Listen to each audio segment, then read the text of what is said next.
justement, il vient d'endosser cet uniforme. En termes d'histoire de l'art, c'est une collection de tableaux tout à fait extraordinaire parce que ce sont des œuvres très nombreuses et pour la plupart de très grande qualité. Ça, c'est le point de vue de l'historien de l'art. Et puis il y a le point de vue moral. Ce sont des œuvres qui, dans leur majorité, ont été volées, ont été spoliées. J'ouvre au hasard les 1376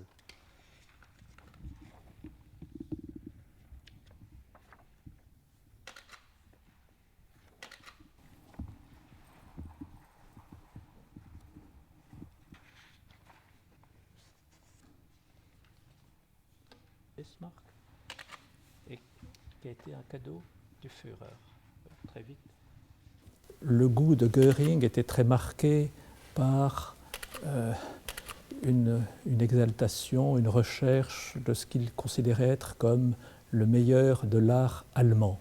Là, c'est le Führer qui offre une de ses œuvres, Geschenk der Führer. Ne bougez pas.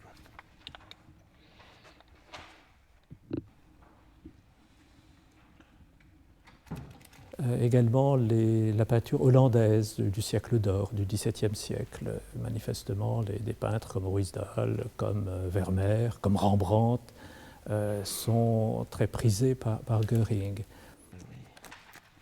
Je regarde vite fait là.